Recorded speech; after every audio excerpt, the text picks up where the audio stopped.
What's up, guys? Welcome back to the channel here, and today I'm gonna be showing you guys how to wet sand your paint and buff and polish it out. So I just did this fender, and it came out like glass. And then the other night I did the tailgate and the roll pan.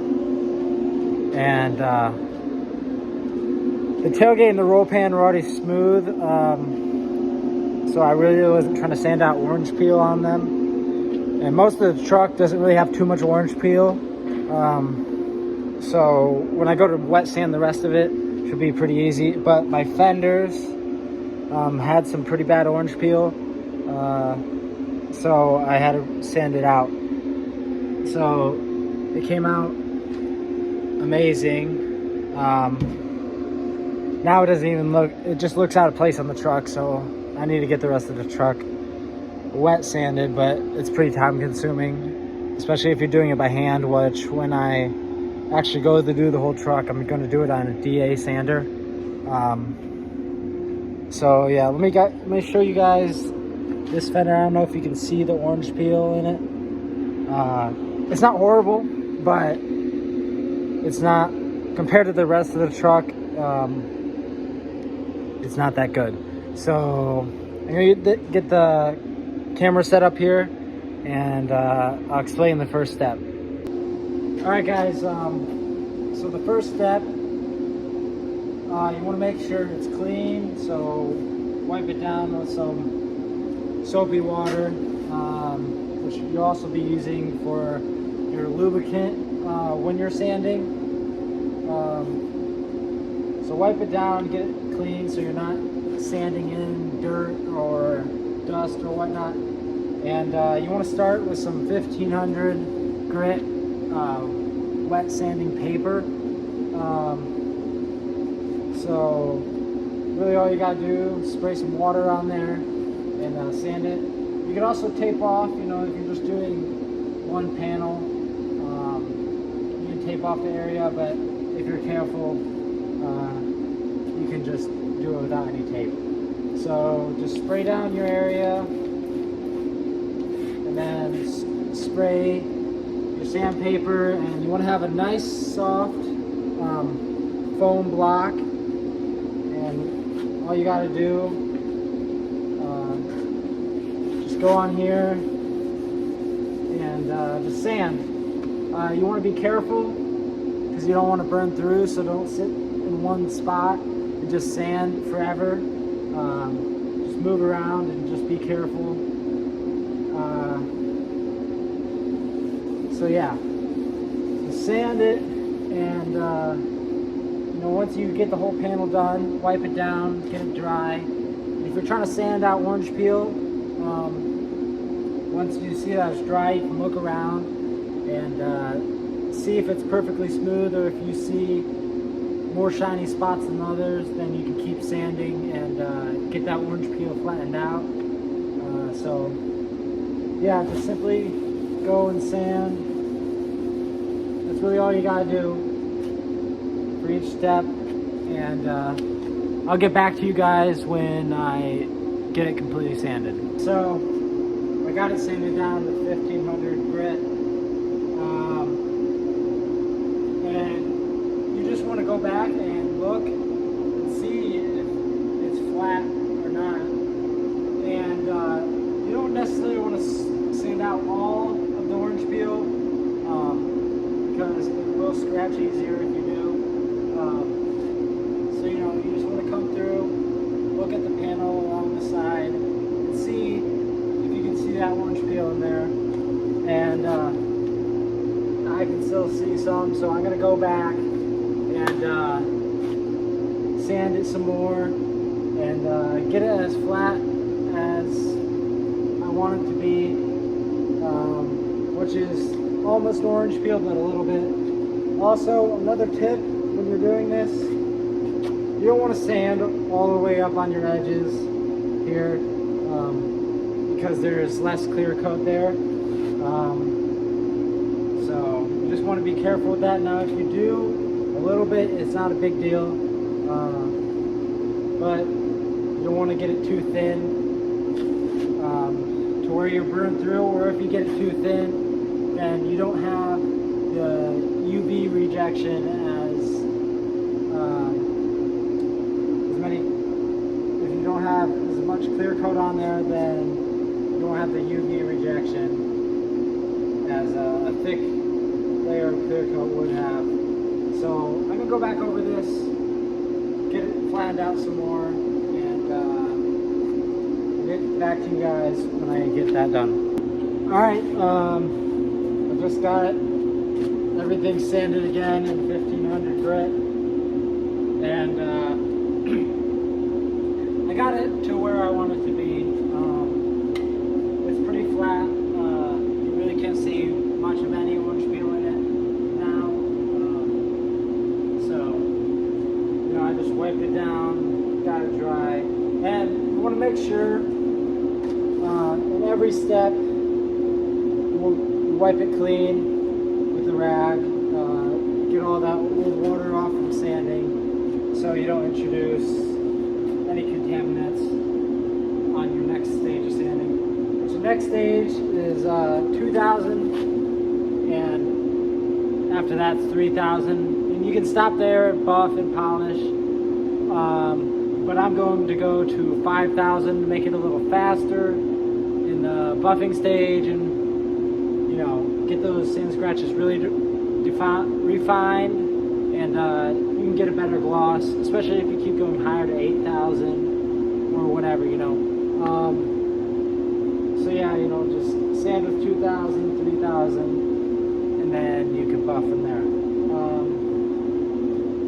But yeah, so, you know, now you're really just trying to refine all these 1500 grit scratches, the 2000, and then the same with the 3000. You're just refining down the scratches so your buffer can get them out and you don't have all these scratches in your paint. So I can get it 2000, and then 3000, and then 5000, and then I'll get back to you guys when I'm ready to buff it out. All right, guys, so we got this fender completely sanded down to 5000 grit. As you can see, it's very flat, and it has a little bit of shine to it, so that's what the 5000 grit is helpful for. It gets it pretty close to a shine, you know, like it's getting there, and then it just makes this process go by a lot faster. So yeah, that's all done, and we're gonna get this polished up. And you know, you don't really need a super expensive polisher. This is just a Bauer from Harbor Freight. Got it on sale for like 75 bucks. It's a Random Orbit DA polisher, and these microfiber pads, this is a Meguiar's one. There's many companies that make them, but you want to make sure you buy high quality pads, because it does make a difference. Gives you a better finish and high quality compounds. And I seen a guy on TikTok use this. He works in a body shop, and he says this stuff is great, cuts really fast. So I like it. I've always used Meguiar's, but I want to try some new stuff, so I got this, and it works great. So for my polishing pad, I got a Rupes yellow pad, and it finishes out, you know, great. Like that is beautiful. And I also got the 3D finishing polish as well, and this stuff works great too. So yeah, we're gonna get this buffed out here, and to get your pad ready, spray some pad conditioner on it, you know, then you get your compound and just kind of put a little bit on there and just rub it in there, you know, get it primed. The microfiber pads aren't as big as a deal of getting primed. It's more so for those foam pads because they soak up a lot of compound, so you want to make sure they're primed pretty good. So once you got it primed, you come back, put a few dots all around it, and yeah. So I'm gonna get the camera set up here so you guys can watch how I do it. It can get messy, but it's not bad. And you can also use a rotary polisher with a wool pad on it, and it cuts it a lot faster, you know, than this. But this is safer, better for beginners, and it still works great, but it's just not as fast. So if you're a beginner, just stick with a DA for a while until you get the hang of it, and then you can do some test panels on some, like a hood you get from the junkyard or something, and just try it out, you know. But yeah, so I'm gonna get the camera set up here so you guys can watch what I do, and yeah. All right, guys, so you want to get your polisher here and put it on your minimum setting, and just go on your panel. Just kind of spread it out a little bit. You don't want to just go full speed right away because you'll sling everything everywhere. So just come over here, you know, get it spread out, and then on your minimum setting, just go around and try to get that polish worked in all over the body panel.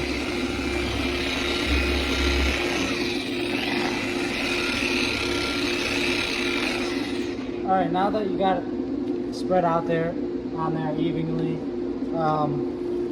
you know, I go to 6, spins faster, you know, faster correction really, and just get this knocked out quicker. So you want to get on here, you know, you want to keep your polisher as flat as possible, but like on these contour edges, you know, just get it as flat as you can.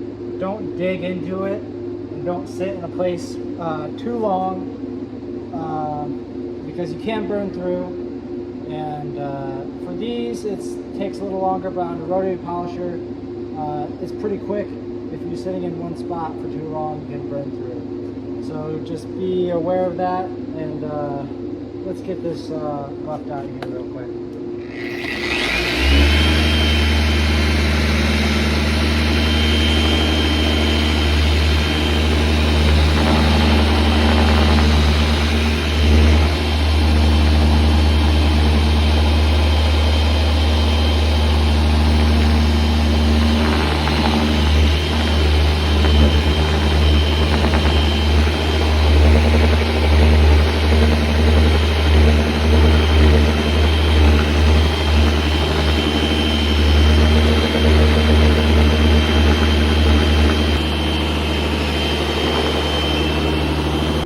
Alright guys, so as you saw, you know, we got it buffed out here. I mean, if it was pretty noisy, it's because my pad was kind of disintegrating here. But I think I got polished out pretty good here. So now you want to come back with a high quality microfiber towel. Don't buy the Harbor Freight ones or your Walmart ones to be using on your paint. You know, those are great for interiors or whatnot. But for your paint, you want to use nice high quality microfiber. One side with very plush, and then one like this, you know. Use this side to, you know, rub off your polish, get it all off of there, and see how it came out. So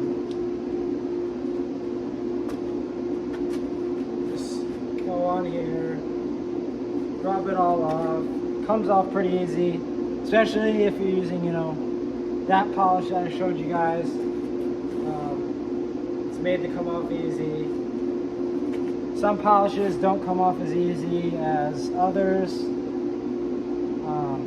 I heard that the 3M line of polishes and compounds and whatnot, they don't come off very easy, but you know, I seem to like this stuff. Meguiar's, it comes off decent, but you know, sometimes it's a little hard to get off there, but this stuff so far has treated me well. So let's come here, wipe off everything, you know, make sure that you got everything buffed, and then come back with your plush side, just go over it and try to get the rest of the residue off of here. And now we're ready to polish. So to polish, you want to make sure before you move on to your polish, you wipe this down with an IPA, so you can get all the contaminants and old compound off from your cutting compound, because you don't want that in your polish. You won't get as fine of a finish, so just make sure you do that. And you know, you can look at your paint here, and yeah, you're going to see some micro scratching, but that's just part of the buffing process.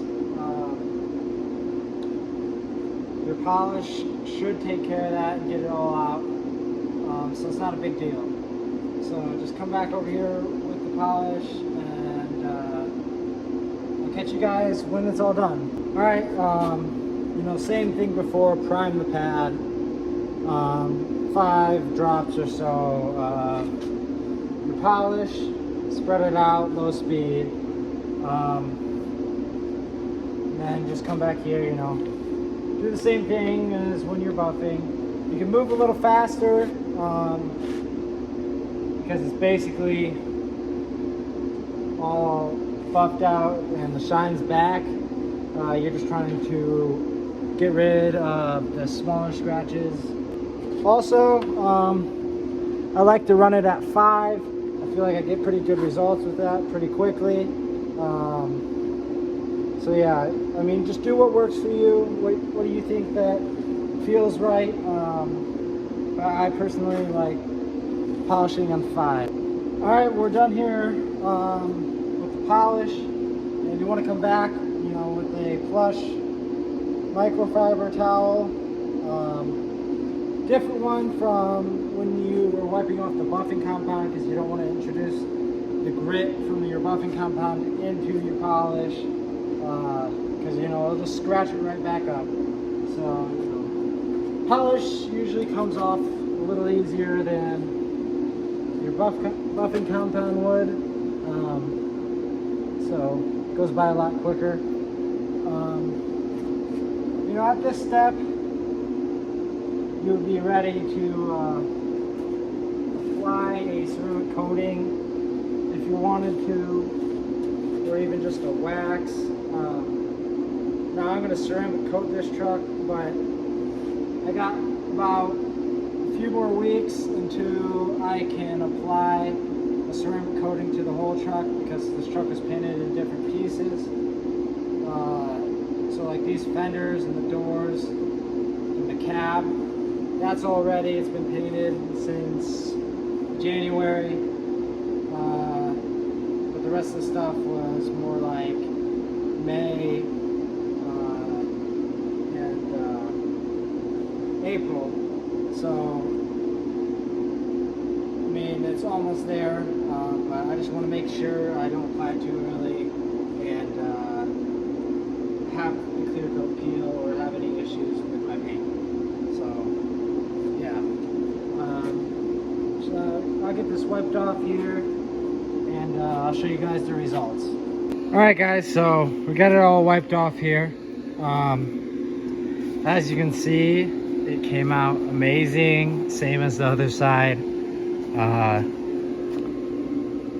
Really no orange peel at all anymore. So yeah, that's basically how you remove orange peel or wet sand your paint. You just want to be careful, you know, take your time, make sure you're using high quality materials. All right guys, so thanks for watching. You know, I know it was a shorter video, but I hope you guys learned something from it, and you can go home and try to do this yourself. I'm no professional. You know, I just been doing this stuff for a couple of years on my own, testing out different things on my truck, trying to figure out how to do all this so I don't have to pay somebody to do it. I can work on my own stuff and save some money. So yeah, you don't need to be professional to get good results. Just do your research, watch lots of videos, and you can learn how to do all this. So thanks for watching, and I'll see you guys in the next video. Bye.